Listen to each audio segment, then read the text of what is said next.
أن أبا هريرة رضي الله عنه قال سمعت رسول الله صلى الله عليه وسلم يقول حق المسلم على المسلم قال صلى الله عليه وسلم. حضرت ابو ہریرہ رضی اللہ تعالیٰ عنہ حدیث مبارک میں راوی ہیں، کہتے ہیں کہ میں نے آپ علیہ السلام کو ارشاد فرماتے ہوئے سنا، حضور علیہ السلام نے ارشاد فرمایا، ایک مسلمان کے اپنے مسلمان دوسرے بھائی پر 5 حق ہیں، اور بھی بہت سے حق ہوں گے لیکن 5 کا تذکرہ جو ہے آپ علیہ السلام نے اس حدیث مبارکہ میں فرمایا۔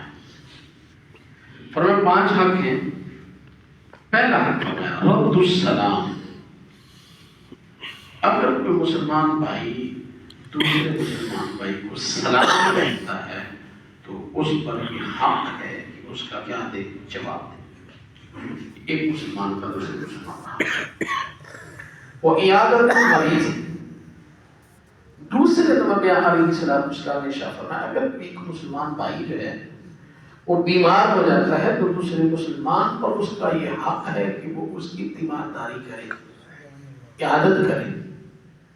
مسلمان بھائی، اور اس کی فضیلت بھی آپ علیہ السلام بہت زیادہ بیان فرمائی ہے۔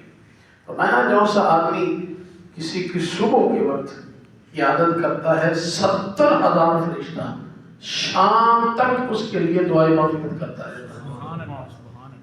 اندازہ تو لگائیں، اور کرتے کون ہیں؟ فرشتے جو معصوم ہیں۔ اگر شام کو کسی کی عیادت کے لیے چلا جائے تو صبح تک پوری رات فرشتے 70,000 فرشتہ اس کے لیے دعائے مغفرت کرتے ہیں۔ فرمایا جو سا بندہ کسی کی عیادت کے لیے چلتا ہے وہ جنت کے راستے پر چل رہا ہے، اللہ کی رحمت اسے ڈھانپ لیتی۔ اور صحابہ نے جب یہ بات سنی نا، اتنی فضیلت کسی کی عیادت کرنے کا، حضور جو بیمار ہے اس کے لیے کیا ہے؟ فرمایا اگر وہ صبر کرے گا اللہ تعالیٰ اس کے پچھلے سارے گناہوں کو معاف فرما دے۔ تو دوسرے نمبر پر اس نے فرمایا مریض کی عیادت جو ہے وہ کی جائے گی۔ اور فرمایا واتباع الجنائز، جنازہ جو ہے وہ مسلمان بھائی جو ہے وہ فوت ہو گیا تو اب دوسرے مسلمان صاحب ہے اس کی نماز جنازہ جو ہے وہ پڑھے۔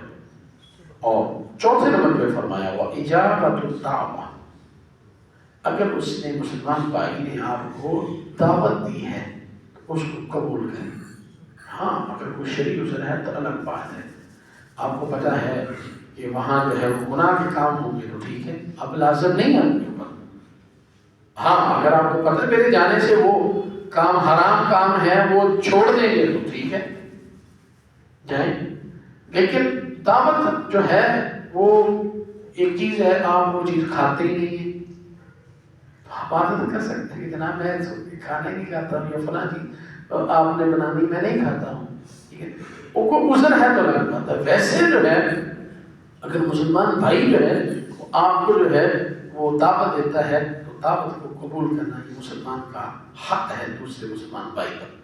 اور 5ویں نمبر پہ فرمایا وتشمیت العاطس، علیہ السلام نے فرمایا اگر کسی بندے کو چھینک آتی ہے اور وہ کیا کہتا ہے الحمدللہ، اب ساتھ والا آدمی کیا کرے گا؟ یرحمک اللہ، یرحمک اللہ کہے تو فرمایا یہ ایک مسلمان کا دوسرے مسلمان پر حق ہے کہ وہ کہے کہ اللہ تبارک و تعالیٰ تجھ پہ رحم فرمائے، یرحمک اللہ کہے گا۔ تو یہ 5 حق علیہ السلام نے اس حدیث مبارکہ میں بیان فرمائے۔ اللہ تبارک و تعالیٰ ہمیں علیہ السلام کی